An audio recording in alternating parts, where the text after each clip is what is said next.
Boa noite, pessoal, tudo bem? Boa noite, pessoal. Boa noite, Claudião. Boa Beleza? noite. Professor Carlos Henrique Tranquilão? Tolentino, tudo tranquilo? Graças a Deus. Nossa segunda aula de computação básica, né? Como a gente já comentou da última aula, a gente vai repassar aí algumas coisas que vocês já devem ter tido contato ao longo do curso, mas talvez não com um ou outro detalhe que vai permitir tirar alguma dúvida que tenha ficado aí. Mas como é costume, né? Vamos fazer a nossa clássica revisão da aula anterior. Claudião, comanda a revisão pra gente? Vamos lá, vamos acompanhar nos slides aí, né, pra gente ver o que foi que nós vimos na aula passada.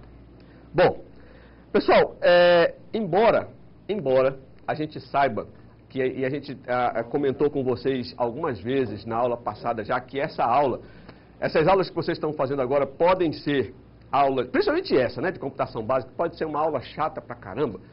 É uma aula necessária, né? Então, vocês viram que na aula passada a gente falou de história do computador, aquele negócio meio, né, difícil de digerir, principalmente, né, no que diz respeito a questões inerentes ao contexto que a gente está vivendo agora. E nesse universo, né, a coisa parece ficar meio solta. Então, naquela aula, né, na aula da quinta-feira passada, nós vimos isso aí que está no slide de vocês, se vocês estão bem lembrados, né? Vimos conceito, quer dizer, sempre conceito, nada de definição, né? Nós não trabalhamos com definição aqui na aula passada e nem vamos trabalhar no decorrer das próximas aulas, dessa inclusive.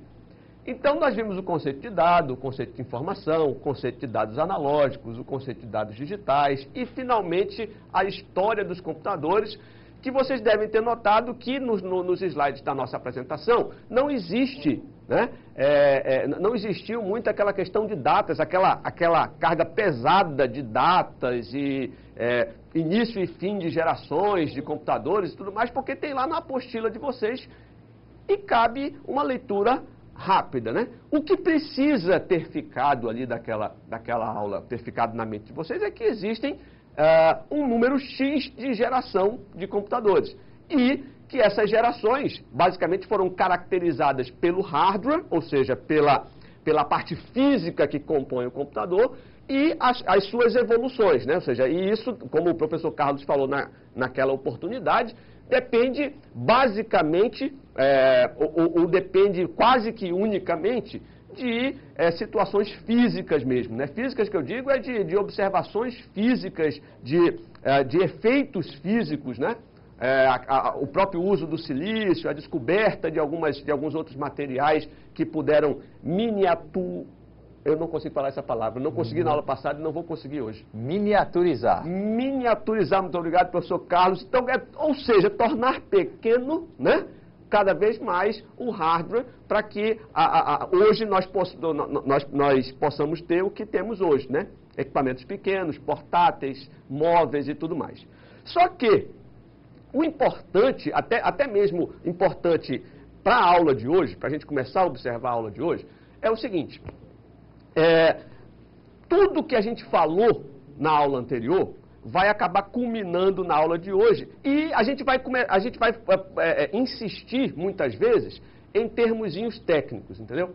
A gente vai falar aqui de processador, memória, hoje, né? Memória RAM, memória não sei o quê, memória sapo, memória... Enfim, vamos falar de um monte de coisa. Um monte de siglazinha que é inerente à nossa área, aquela história da área da computação, como as coisas nascem lá fora, aí chegam as siglazinhas só para a gente digerir, que muitas vezes a gente não digere, a gente só engole, processa e sai inteiro, né? Porque não fica nada dentro do organismo da gente, do ponto de vista de absorção desse conteúdo. Então, o que é que a gente precisa observar? Principalmente em relação a essa questão aqui de dado e informação, né? Olha só, a gente comentou e gastamos um tempo da aula passada para comentar a diferença entre dado e informação. Bom, se a gente pudesse contextualizar esse processo de dado e informação, o Carlos e eu, nós falamos na aula passada, dado seria aquela informação, não, dado seria bruto, né? Seria a informação no seu formato bruto. E a informação seria o dado contextualizado, beleza? Agora, tudo isso, dado e informação, depende do observador, depende do contexto que vocês... depende única e exclusivamente de quem vai processar, de quem vai receber essa, vamos dizer assim, de quem vai observar esse fato. E aí que eu quero chegar. Nós vamos analisar hoje partes do computador. E aí eu sempre bato na mesma tecla toda a vida que eu estou... E pode ser para alunos concluintes ou estudantes concluintes de um curso de computação, como pode ser para estudantes que estão iniciando. Aqui, nesse nosso mundo aqui, a gente simplesmente olha, a gente costuma olhar para o nosso umbigo, ou é imbigo, não sei dizer, né? Mas olha para esse negócio que tem no meio da sua barriga, mais conhecida como bucho, e diz o seguinte: o mundo gira aqui em torno de mim. E aí começa por aí. Quer dizer, aí você se tranca dentro de uma sala e acha que o computador é teu melhor amigo. E que as coisas giram em torno dele.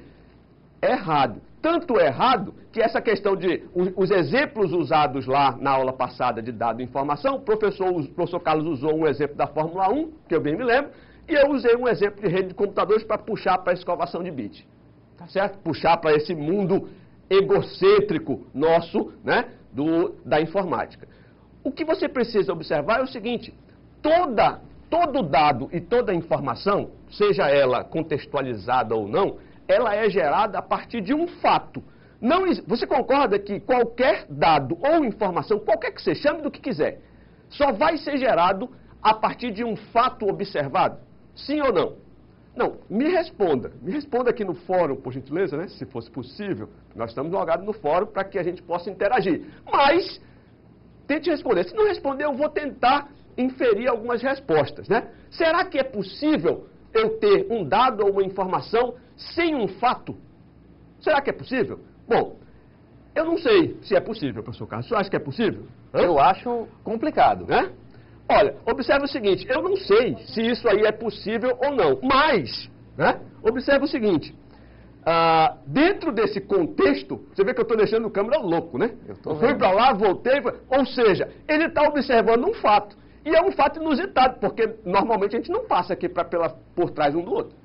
Então gerou o fato dele observar, e o rapaz lá da ilha está observando também, né? E ele sacou o negócio porque não cortou nem nada. Então o que acontece? Este fato que foi gerado foi observado por alguém que, se tivesse sido outra pessoa, que não os câmeras que estão aqui, poderiam ter cortado a gente. Vamos cortar, peraí, não sei o quê. Não, mas a observação de um fato acontecido gerou um dado que para o cameraman 1 foi um. Para o cameraman 2 foi outro diferente. E ambos processaram esse dado, gerando uma informação para eles mesmos, para poder tomar a decisão. Então, depende, primeiro, a informação, o dado, depende de um fato gerado, ou da observação desse fato. Não basta o fato ser gerado. Precisa ele ser observado, precisa ter quem o observe. E baseado na observação, por isso que eu digo que depende do contexto, baseado nessa observação, aí sim vai acontecer o processamento desse dado e possivelmente a transformação dele em informação útil para aquele observador. Não é isso, professor Carlos? Olha, eu confesso que eu não explicaria melhor nem em 1 milhão de anos. Né? Inclusive, essa questão da decisão tomada aqui pelos nossos colegas aqui do estúdio, simplesmente reforça algo que o Cláudio falou na aula passada também, que os computadores tentam imitar os seres humanos em toda a sua essência, sua capacidade de raciocínio, de inferência, de descobrir coisas novas, mas não vai conseguir. Se essas câmeras fossem controladas por computador, certamente o programa que controlaria essas câmeras teria entrado em colapso no momento que o Cláudio mudou de posição aqui de um lado para o outro, porque geralmente, você já deve ter percebido isso, ou um ou outro fica bem enquadrado, ou os dois, mas nunca se mexendo muito. Então, quando tem essa mobilidade da gente aqui, se não fosse os nossos colegas, né, que têm uma percepção do que está acontecendo, provavelmente o programa iria travar, ia ter algum comportamento, digamos assim, inadequado em relação ao que aconteceu aqui. Vamos lembrar que isso não foi combinado, tá? Cláudio mudou de posição aqui, combinou só comigo, não falou nada para o pessoal que está ali, para realmente ilustrar uma situação verdadeira. Exato. E nesse contexto é que entra justamente a nossa a aula de hoje, bem dizer. Por quê? Porque a aula de hoje vai tratar de elementos que compõem esse camarada que tenta imitar a gente, ou seja, que é o computador. Esse elemento, volto a dizer, eu uso isso com toda a propriedade porque eu acho e conheço esse camarada há muito tempo, esse imbecil, né? Que está aqui na nossa frente, que deve estar aí na frente de vocês, é um cara, né, um demente. Então, na verdade, ele é uma aproximação, uma tentativa frustrada de imitar a gente. Como o professor Carlos falou, se essas câmeras, ou aquela ilha de edição ali, se fosse controlada por computadores somente, com toda certeza, podia ter um programa inteligente que fosse. Se não tivesse na programação dele, do ponto de vista de instrução que eu digo é o seguinte, o cara é burro o suficiente que eu tenho que dizer tudo, passo a passo o que ele tem que fazer, porque o processador dele, o cérebro dele, não é capaz de inferir em nada. Mesmo nas inteligências artificiais, aqueles, né, os robôs e tal, eles aprendem aquilo que você ensina. E aprendem mal pra caramba. Né? Até hoje aprendem muito mal, que não nos deixa mentir, pelo menos sozinho, o professor Alexandre Rossini, o professor Igor Iepes e o professor Marcos Firmino, que trabalham com esta questão de inteligência artificial. Então, nesse contexto, é que a gente vai, então, dar início na aula de hoje, observando os nossos objetivos, não é isso? Vamos lá, então? Então, os objetivos da aula de hoje são conhecer os principais componentes formadores de um computador moderno. A gente diz computador moderno, que são os computadores usados hoje em dia, né? Porque se a gente for buscar desde a evolução histórica lá, teve computador que tinha válvula, né? Então, não vamos passar por aí. E também compreender conceitualmente o modo de execução de instruções em um computador. Veja só, compreender conceitualmente. A gente não vai abrir aqui o processador e mostrar para vocês no nível de circuito, não faz parte do nosso contexto. A gente também não vai explicar com uma riqueza muito grande de detalhes, porque a gente gastaria um tempo enorme e não vai servir muita coisa para vocês.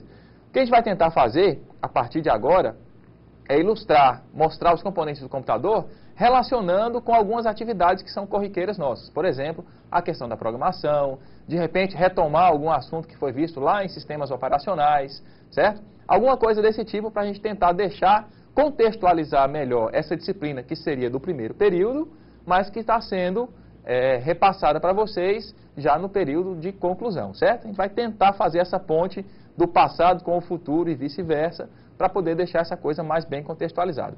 Vamos começar então? Vamos lá.